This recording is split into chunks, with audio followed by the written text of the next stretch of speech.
وَإِذْ قَالَ رَبُّكَ لِلْمَلَائِكَةِ إِنِّي جَاعِلٌ فِي الْأَرْضِ خَلِيفَةً قَالُوا أَتَجْعَلُ فِيهَا مَن يُفْسِدُ فِيهَا وَيَسْفِكُ الدِّمَاءَ وَنَحْنُ نُسَبِّحُ بِحَمْدِكَ وَنُقَدِّسُ لَكَ قال إني أعلم ما لا تعلمون وقال النبي صلى الله عليه وسلم بلغوا عني ولو آية وقال النبي صلى الله عليه وسلم طلب العلم فريضة على كل مسلم أو كما قال عليه الصلاة والسلام إن الله وملائكته يصلون على النبي يا أيها الذين آمنوا صلوا عليه وسلموا تسليما মুকাররম দিগার সম্মানিত উপস্থিতি সম্মানিত মুসল্লিয়ান কিরাম সর্বপ্রথম সেই মহিয়ান গরিয়ান সর্বশক্তিমান মহান রব আল্লাহ তাবারক ওয়া তাআলার দরবারে হামদ ও সুজুদ জ্ঞাপন করছি যিনি দয়া করে মায়া করে ভালোবেসে মোহাব্বত করে সুস্থ রেখে সুস্থ দেহে সুস্থ মস্তিষ্কে মহল্লার অগণিত মানুষ থেকে যাচাই করে বাছাই করে ভালোবেসে পবিত্র জুমার দিনে জুমার সালাত আদায় করার জন্য তার পবিত্র ঘর মসজিদে আসার বসার তৌফিক দিয়েছেন এবং তাকে রুকু এবং সিজদা করার সুযোগ করে দিয়েছেন সেই মহান মুহিবের দরবারে কালিমাতুশ শুকর আদায় করছি আলহামদুলিল্লাহ। দরুদ বর্ষিত হোক মানবতার মুক্তির দিশারি সাইয়্যিদুল মুরসালিন খাতামুন নবিয়্যিন আশরাফুল আম্বিয়া জনাবে মুহাম্মদুর রাসূলুল্লাহ সকলে পড়ছি সাল্লাল্লাহু আলাইহি ওয়াসাল্লাম। প্রিয় উপস্থিতি, প্রিয় হাজিরিন, প্রিয় উপস্থিতি, জ্ঞান ছাড়া ইলম ছাড়া আমরা কোনো কিছুই সঠিকভাবে যথার্থভাবে করতে পারবো না। নামাজ কিভাবে পড়তে হবে এই জ্ঞান এই ইলম যদি আমাদের না থাকে তাহলে আমরা যথাযথভাবে নামাজ পড়তে পারবো না। আল্লাহ তাআলার ক্ষমতা, আল্লাহ তাআলার বরত্ব, আল্লাহ তাআলার পাওয়ার, আল্লাহ তাআলার শক্তি সম্পর্কেও জ্ঞান না থাকলে আমরা আল্লাহ তাআলার পরিচয় যথাযথে পাবো না। প্রিয় নবী সাল্লাল্লাহু আলাইহি সাল্লামকেও আমরা যথাযথভাবে তার চরিত্র, তার আখলাক, তিনি কিভাবে আমল করেছেন, আল্লাহ তাআলার হুকুম পালন করেছেন সেটাও ইলম ছাড়া জ্ঞান ছাড়া আমরা বুঝতে পারবো না বা জানতে পারবো না, সেভাবে আমরা আমলও করতে পারবো না। এই জন্যই ইলম আমাদের জন্য খুবই গুরুত্বপূর্ণ একটা বিষয়। ইলম এমন গুরুত্বপূর্ণ বিষয়, ইলম ছাড়া কোনো কিছুই হাসিল করা সম্ভব নয়, ঠিক কিনা বলেন? এই জন্য আল্লাহ রাব্বুল আলামিন কালামে পাকে সর্বপ্রথম যেই সূরাটি নাযিল করে দিয়েছেন সেই সূরাটির প্রথম শব্দ হচ্ছে ইকরা, পড়ো। আল্লাহ রাব্বুল আলামিন তার প্রিয় হাবিব মুহাম্মদ সাল্লাল্লাহু আলাইহি সাল্লামকে নবুয়ত দেওয়ার পরে সর্বপ্রথম যেই বিষয়টি জানিয়ে দিয়েছেন, তিনি ফেরেশতার মাধ্যমে হেরা গুহার মধ্যে জিবরাইল আলাইহিস সালামকে পাঠিয়ে সূরাতুল আলাকের 5টি আয়াত নিয়ে পাঠিয়ে দিয়েছিলেন। সেই 5টি আয়াতের প্রথম যেই শব্দটি ছিল সেই শব্দটির প্রথম শব্দ হচ্ছে ইকরা। ইকরা আপনি পড়ুন, ইকরা পড়ুন। কি বিষয় পড়বেন? বিষয়টা খুবই সহজ, জটিল কোনো বিষয় না। ইংরেজি পড়তে বলেন নাই, ফার্সি উর্দু কিছুই পড়তে বলেন নাই, ভূগোল পড়তে বলেন নাই।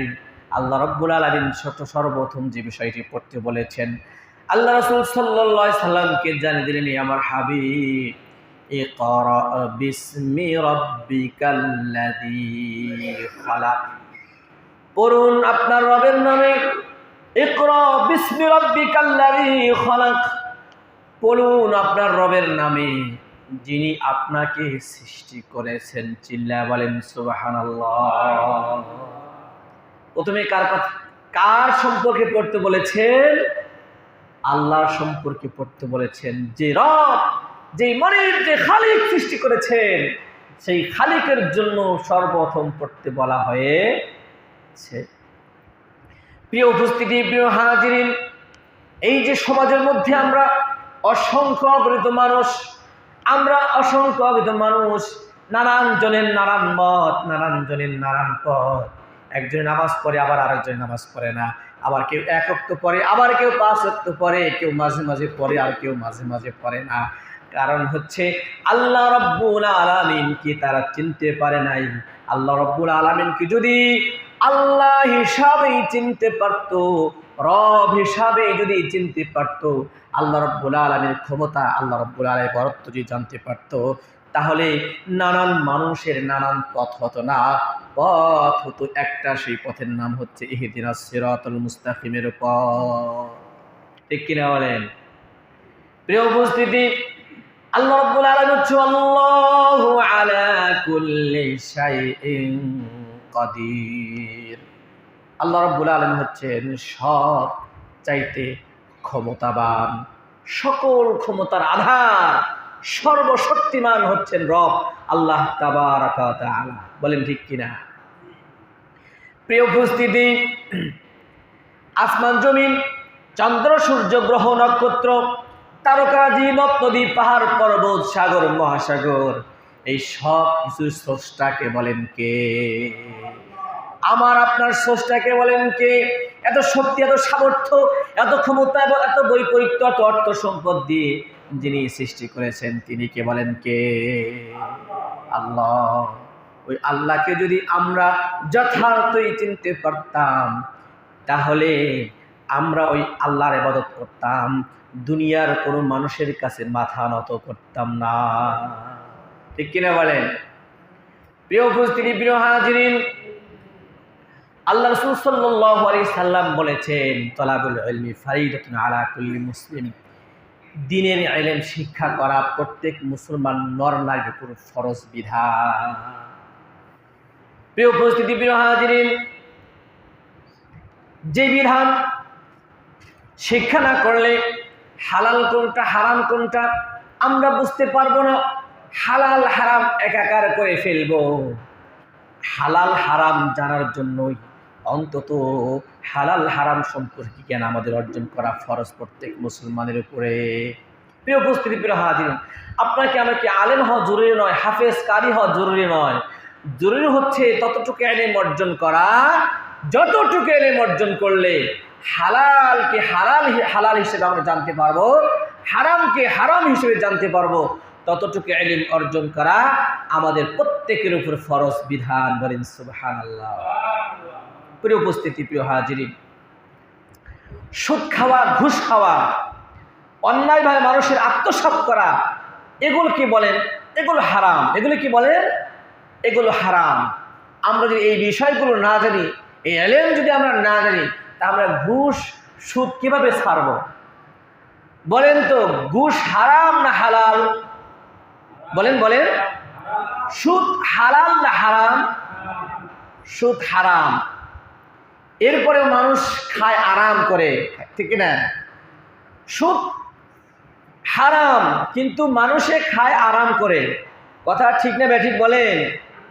আল্লাহ করেছেন সুদ হারাম, মানুষের কাছে হয়ে গেছে এটা আরাম। বলেন নাউজুবিল্লাহ।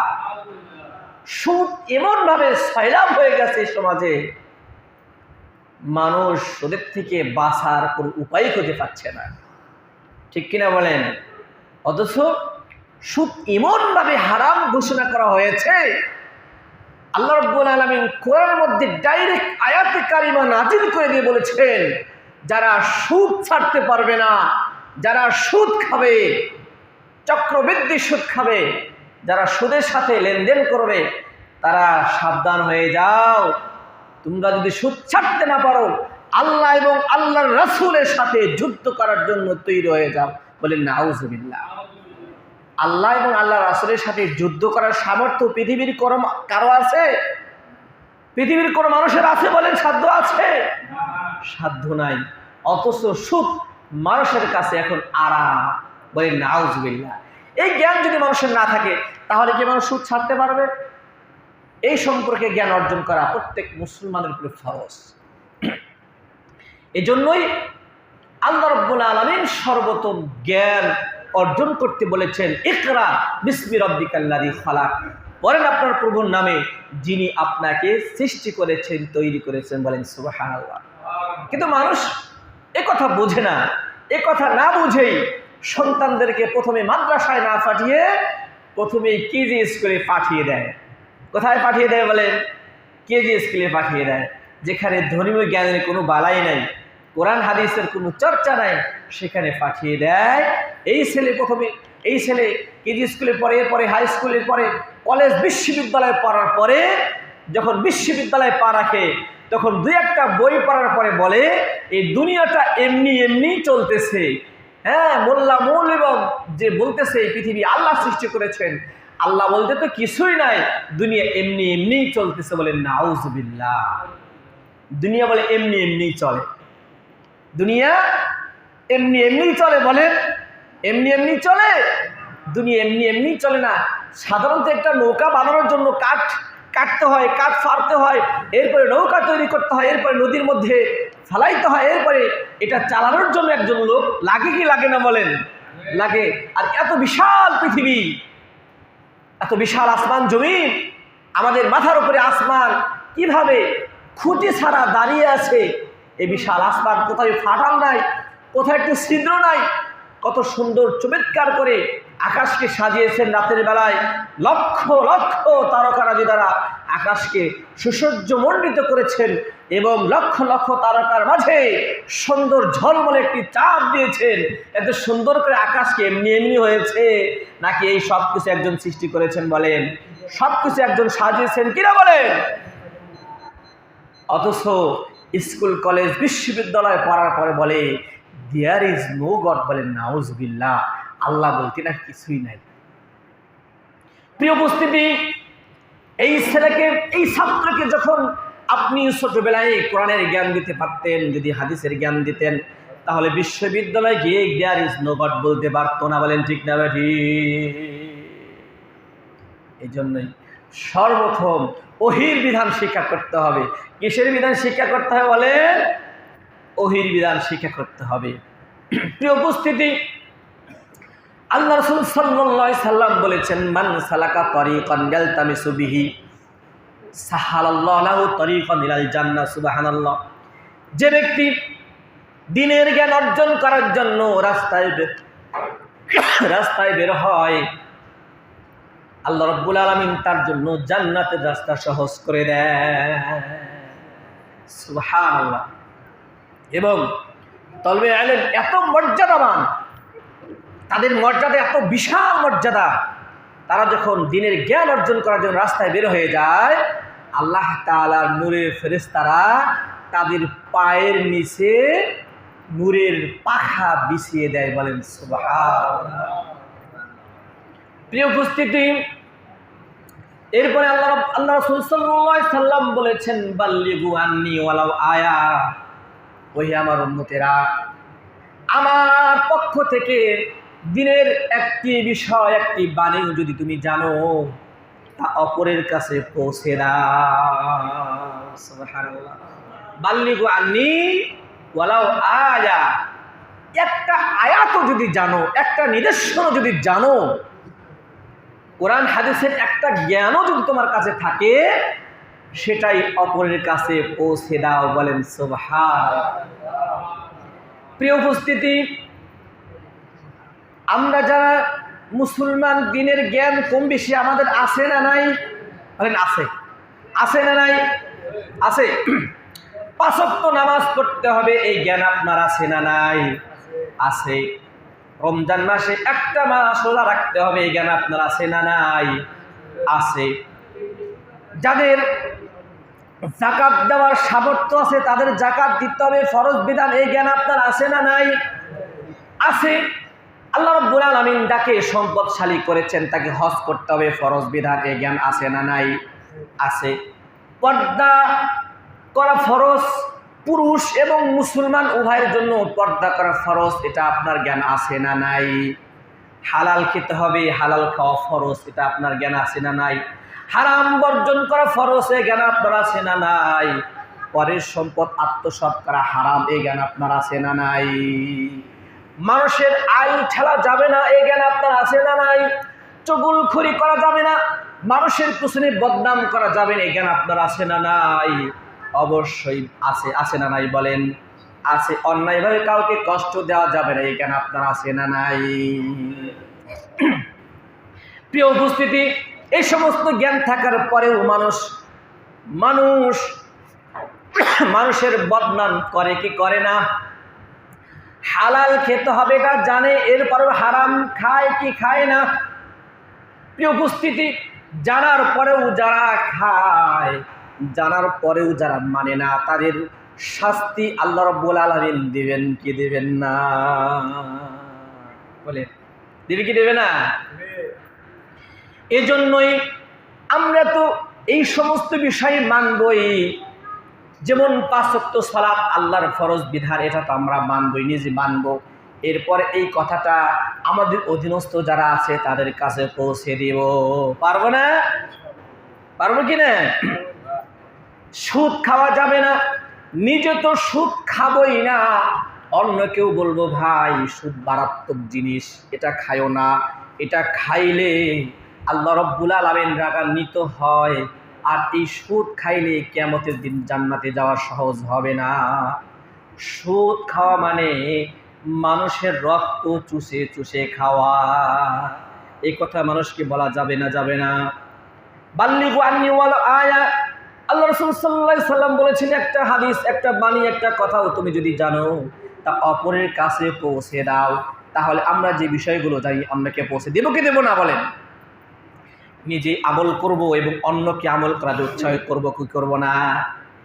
আপনি যদি চিন্তা করেন যে আমি যদি মানুষকে আমল করতে বলি আমার লাভ কি?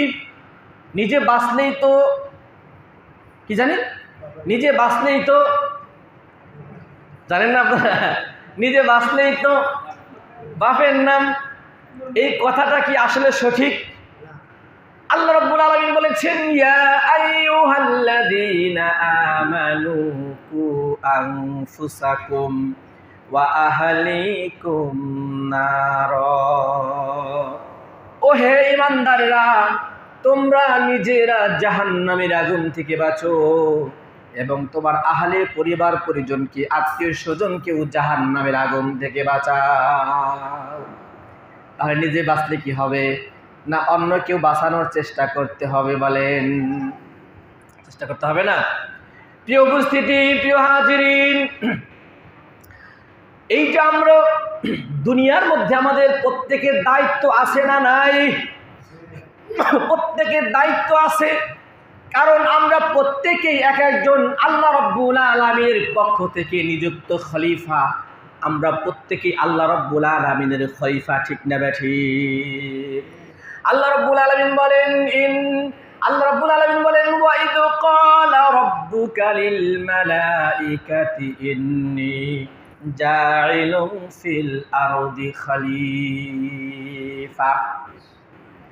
সেই সময়ের কথা স্মরণ করো যখন আল্লাহ রাব্বুল আলামিন তার ফেরেশতাদেরকে ডেকে বললেন, ও আমার ফেরেশতারা, ইন্নী জাইলুন ফিল আরদি খলিফা, দুনিয়ার মধ্যে আমি আমার পক্ষ থেকে প্রতিনিধি খলিফা বানাইতে চাই। তাহলে মানুষ আল্লাহর কি বলেন? আল্লাহর প্রতিনিধি। প্রতিনিধি কিন্তু মালিক নয়। প্রতিনিধি কি মালিক বলেন? প্রতিনিধি কিন্তু মালিক নয়। প্রতিনিধি হচ্ছে অপরের পক্ষ থেকে দায়িত্বপ্রাপ্ত, আর মানুষ হচ্ছে আল্লাহর পক্ষ থেকে দায়িত্বপ্রাপ্ত খলিফা।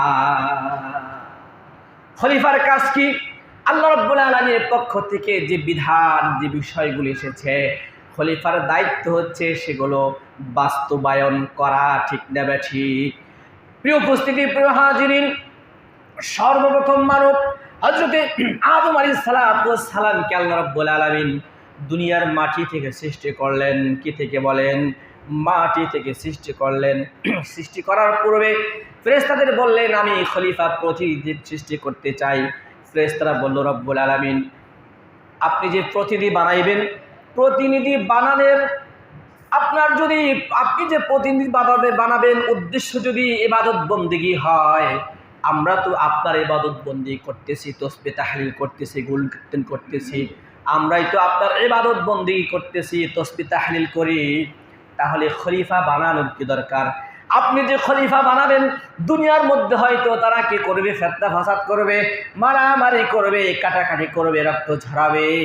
কারণ আমরাই তো আপনার খলিফা, আমরা আপনার গুণ কীর্তন করতেছি।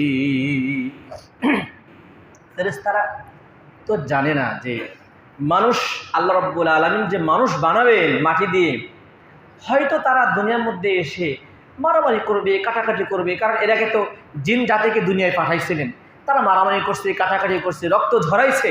এখন আবার মাটি দিয়ে মানুষ বানাইবেন, এরাও কি দুনিয়ার মধ্যে এসে মারামারি কাটাকাটি এগুলো করবে কিনা? আল্লাহ রাব্বুল আলামিন বলেন, ও আমার ফেরেশতারা শোনো, ইন্নী আ'লামু মা লা তা'লামুন। ও আমার ফেরেশতারা শোনো, আমি যা জানি তোমরা কিন্তু তা জানো না। বলেন সুবহানাল্লাহ। আল্লাহ রাব্বুল আলামিন দুনিয়ার মধ্যে